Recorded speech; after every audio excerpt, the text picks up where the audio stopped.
Hello and a very warm welcome to Rajya Sabha Television. You're watching COVID-19 India Fights Back. I'm Frank Rausen Pereira. Well, the Union government has rushed 4 high-level teams to Haryana, Rajasthan, Gujarat and Manipur. The teams will visit the districts reporting high number of COVID cases and support the state efforts towards strengthening containment, surveillance, testing, infection prevention and control measures and efficient clinical management of the positive cases. The central teams will also guide in effectively managing the challenges related to timely diagnosis and follow-up.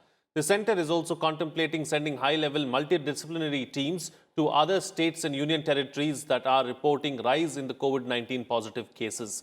The union government has advised the states and UT governments to adopt aggressive and widespread testing to ensure that the missed out and undetected positive COVID-19 cases are promptly identified for timely and effective tracing, containment and subsequent treatment. 10 states and or union territories account for around 78% of the total active caseload. Maharashtra leads the tally with around 18% of the share. In this edition of COVID-19 India Fights Back, we will analyze the rising cases in a few states. Joining me on the program today are Dr. K. Madan Gopal, Senior Consultant Health, Niti Aayog, Dr. Puneet Mishra, Professor, Center for Community Medicine, AIIMS, New Delhi, and Dr. Sumit Agarwal, Scientist C and Program Officer, ECD Division, ICMR, New Delhi. Thank you to all my guests for joining me on this edition of COVID-19 India Fights Back. All right, Dr. Madan Gopal, let me begin the program with you first then. Let's analyze this rising cases, especially in a few concentrated states. 10 states or UTs account for about 98% of the caseload. What do you make of that and why do you think it's so? If you look at the caseload, they are increasing. But if you go further deeper down, if you compare with the world average, because the world average is per 10 lakh population, if you look at that, half of our states are more than world average. But if you look at the districts, many of the districts, more than 150 districts, they are above the world average. That's quite interestingly that it's a quite annoying situation, also alarming situation as well. We have been monitoring the daily case search and our preparedness has been on the projections on daily caseloads. Majority of the states are showing a rise above the world average. If you look at the figures per 10 cases per 10 lakh population, so majority of the cases are above world average. In fact, our country also crossed the world average, but now it is below the world average. So that's a good thing. But if you look at the case per 10 lakh population in districts, you'll find that majority of the districts, I think more than half of the districts, they are showing a surge which is above the national average, as well as touching cases which are at par with the developed nation, that is 23,000 per 10 lakh population. That kind of surge has been witnessed. The case rise is there, exponential rise is there. But if you look at the statement which you have made, that 78% of the cases are from the 11 states. These 11 states account for this patient. But the infection now is residing in the state and it is now moving towards the other areas. It is now moving towards the eastern side. That kind of trend is visible. And we have been monitoring the daily case rise. And based on that, the projections have been made for preparedness. So what is the preparedness amount which can reach the health system in that particular district or a particular city?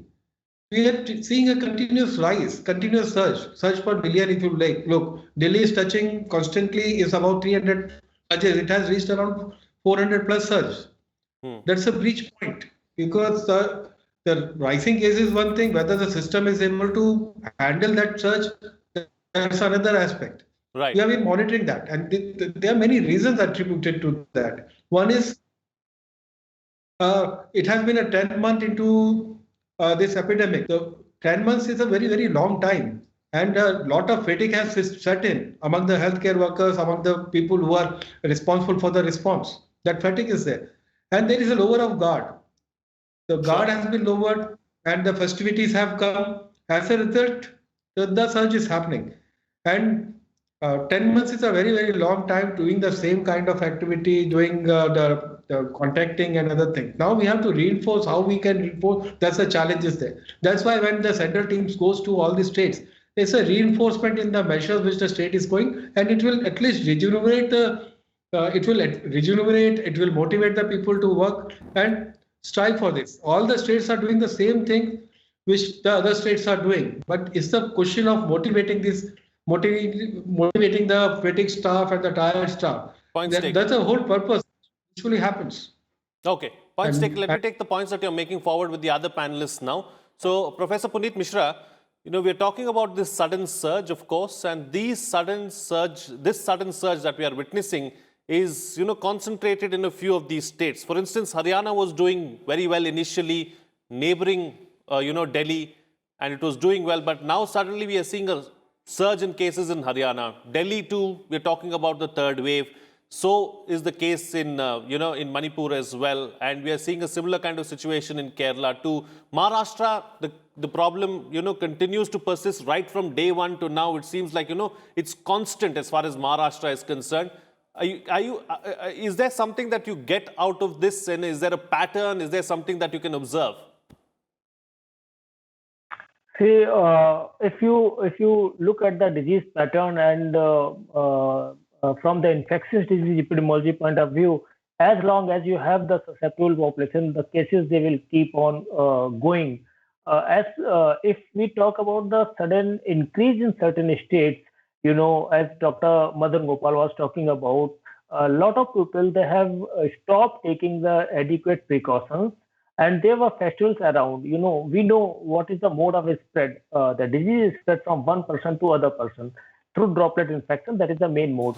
And if people they do not follow the norms of social distancing or do not use the mask, then there are high chances of getting other people infected because of kind of fatigue.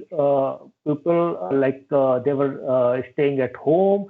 All of a sudden, many of them they started going out, thinking that there is not much danger or of COVID. They become careless and started going to market, aggregating, and all those things. It led to, I think, disease spread. And in the cities like Delhi, where a few days back there were a lot of pictures which were circulating, videos which were circulating about the different markets, about the crowds. Right? These are the factors which are contributing to increased number of cases. If you see the overall number in the country, it's around 46, 47,000 new cases every day, and which is, if you compare, we were getting almost around 1 lakh cases a few weeks back. So in that scenario, in that sense, I don't see any issue, and we are able to keep mortality low as compared to other countries. So in that front, I think we are doing good. But sudden surge in certain states, it definitely a matter of concern, because if there are a lot of cases at one point of time, then there would be less number of beds available, less number of ICU facilities available, and it might impact mortality and may vanish the gains which we have achieved so far in terms of lower mortality in our country. Absolutely. All right. So, Sumit Agarwal, is there a concern, is there a worry somewhere that the sudden surge that we are witnessing in some of these states, the pattern is going to shift to other states as well, and the situation could get, a little tricky and could get a little difficult to manage and contain? Yes, thank you for this question. Actually, this is a very pertinent question related to COVID second wave, which we are facing, as Dr. Puneet said. There, currently, we are facing like 4 or 5 states where we are getting high number of cases. So definitely, first we have to understand what is the cause behind these second waves. So if we can see this festive season, that there is a peri-festive season, then there is a decrease in temperature, then now people seems look relaxed little bit about the norms, social distancing, and COVID appropriate behavior. So basically, these all things are making population vulnerable, and that is why we are getting the second waves in these states and particularly districts. So as you asked, are we going to face these kind of situation in other districts or other states as well? Yes, true. It's very much chances and very high chances that the same pattern will be followed in the other states as well as the district, because the pattern is same. If you can see the trend or graph of the cases in these states or these districts, so initially it was slow and then we got a peak and then there was a declining trend. Now we are getting a high. Again, there was an increasing trend and now we have seeing the same peak as we have seen that peak at earlier stage. So that is very obvious. Uh, we are going to see same kind of trend in other districts or other states as well. So that is why government has, as Dr. K. Madan Gopal has said already, government is very concerned and they have sent high-level teams with a different expertise, and they are forcing to implement all the basic measures like containment, then the screening methods, and then the testing and the diagnosis robustly, and encouraging the people, those who are being relaxed, so to use the social distancing and the other COVID appropriate behavior. So definitely this is a point of concern.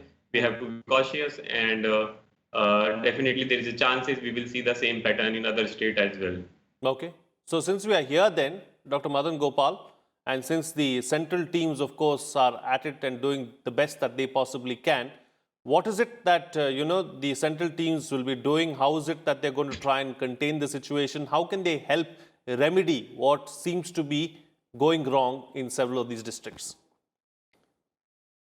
In fact, whenever the central team goes to any state, they take a stock of the situation, what the state has been doing, where the state is missing. Is the state doing adequate testing to identify the patients? Is the state following the patient and trying to trace the contacts of these people? That kind of review usually happen. In all infectious disease epidemiology is the basics one has to remember. Whatever technology is there, you can take the aid of technology, but the basics have to be remembered. That means you have to identify the person, trace the contacts, contain the contacts, then put the person into treatment. If the mortality is high, if you take the example of Delhi, and in the month of June, treatment audit was done because the mortality is still high in Delhi, but treatment audit was done and they could at least find out where the things were going wrong. And after that, there was a movement for standardization of the protocols, treatment protocols, and which has resulted in massive reduction of the case fatality rates. This has happened because of besides other factors, treatment protocols which are happening. Whenever the team goes, the team is consisting of a lot of people, but they would be guiding the people what is happening in the state, what more can be done. They usually review it, guide the team, because the state has to take the call. They have to do all the things. Whenever a team comes, they praise the good work which has been done. They try to find out where the state is lagging, and they will try to guide the state in the areas where a particular guidance is required. Wherever the state, in the earlier times also, whenever the central teams have gone, after the guidance given by the central teams, there has been a concentrated efforts by all the teams there, and as a result, you can see the changes which are happening after the visit of the central team. Though there are exceptions to that, but wherever the central team has gone, there is a decrease in number of teams and improved in the efforts for improved testing. Even include the example of Telangana, Gujarat, and other. Wherever the central team has gone, you have seen the results after that. Because they usually do a 360-degree review, what is happening, what good can be done in the available resources, as well as motivating the staff that what more can be done.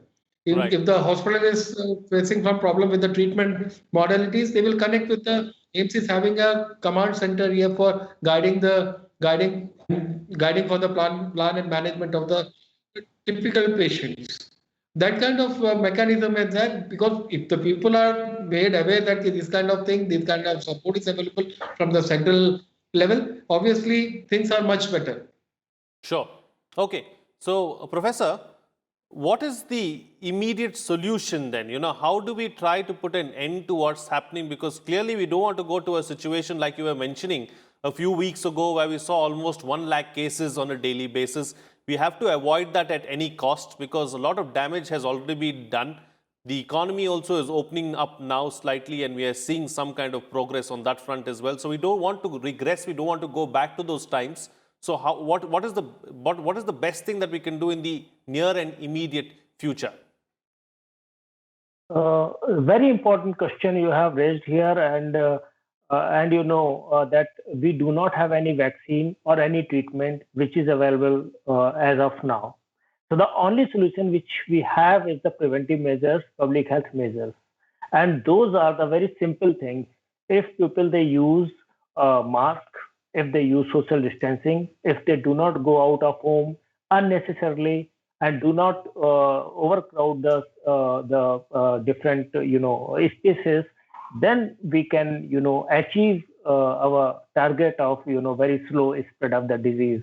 And besides this, I think the most important thing is government is doing their part, health agencies they are doing their part, but the most important thing is the behavior of citizens. So my request to everyone is be a responsible citizen, because until and unless our citizens they are responsible, we cannot achieve the goal. If they keep on disobeying or disregarding the government instructions about using masks, social distancing, not going out of home unnecessarily, all those things I think they are important, and the most important thing until we get the vaccine or effective treatment is for each and every person to be responsible for themselves, for the country, and for their neighbors. Absolutely. All right. So, Sumit Agarwal, since some states seem to be doing better than the others, some districts seem to be doing far better than others, are there any lessons to be learned really from the underperforming districts or states that they can take away from those that have performed well? Yes, definitely. But first we have to understand the thing, rather whether these districts are performing better or they are just lagging behind or they are waiting just for the peak. So maybe the situation, like they may face peak in upcoming time, or they are really doing good in the sense of in the terms of numbers of cases. So definitely the basic recipe is same for the any district, any state or country, like the testing or the surveillance part, and then the containment and the screening. After the screening, there would be diagnosis and their treatment. So these are the things, but definitely prevention part is the most important part, which will be that is like as Dr. Puneet Misra said, that is there is things like social distancing, the use of mask, hand hygiene, unnecessary not traveling, and a few other factors. Those who are contributing, those who make vulnerable to the population, like those who are at high risk, like elderly patients, children, and then pregnant women. So these are the person, those who are at high risk. So they should be stayed at home. Unnecessary, they should not travel. And and definitely after the administrative role, how their districts and these states are doing better in the terms of containment, how strategies are, which strategies they are using, how they are using the contact tracings, and the containment, and the testing, and the treatment. All these are the basic recipe, and if they are following these things, then we should learn these, and we should identify these factors, and we can implement these things to other districts as well. All right. Time now to get closing comments from all my panelists with the best way forward. Starting first with you, Dr. Madan Gopal. One is as rightly mentioned by one of my panelist friends, is be responsible. We should not lower the guard till the vaccine is there. The only vaccine which is available is your social distancing, COVID appropriate behavior, hand hygiene, mask, and that's comprises of all the things. Even when the vaccine comes, so we don't know when we will get the vaccine. Who will be given the vaccine first? First, it would be the healthcare professionals. But for the common citizens, it will take time. Till such time, we should be having an appropriate COVID appropriate behavior. That's the only thing. And we have to be responsible for checking the spread and responsible for preventing the spread. Absolutely. And Professor Mishra, another aspect that I would like to raise is, of course, this issue of fatigue. We've been speaking about that as well for a while now. Fatigue among the people, fatigue among the frontline warriors as well. Now, how do you turn that around? How do you change that? What's the best remedy for that? The best thing is keep people informed, and we have to increase the IC activities, because general population, many of them, they have perception that this is not going to affect them. It is going to affect someone else. So I think if we increase the IC activity, we can keep them motivated to follow the instructions which are issued by health authorities, which are issued by government, so that they prevent the disease spread for themselves and for the citizens. As far as the health professionals are concerned, I don't see that much fatigue in the health professionals, because they are aware and they are actually not getting time for this kind of fatigue. They are all the health professionals, they are overworked. They are working day and night without taking even off since March. So for general public, they have to understand that government is working for them, frontline workers are working for them, health workers are working for them. They have to be responsible. They have to take all the precautions. And even the idea of fatigue should not come to their mind, and we should keep on increasing our IC activities. All right. And Sumit Agarwal, close the show for us with your concluding remarks. Yes, definitely. We should remember Daman is not gone yet. So we are still at the risk, and we should behave appropriately according to COVID appropriate behavior. We should follow the government norms, and we should wait for the vaccine till vaccine comes and effective treatment comes. So till then, we should become a responsible person of the country, and we should follow all the norms. So this is the only thing which we can do now. Okay. All right. On that note, then, I'll call it a wrap on this edition of COVID-19 India Fights Back. The mantra is very, very simple.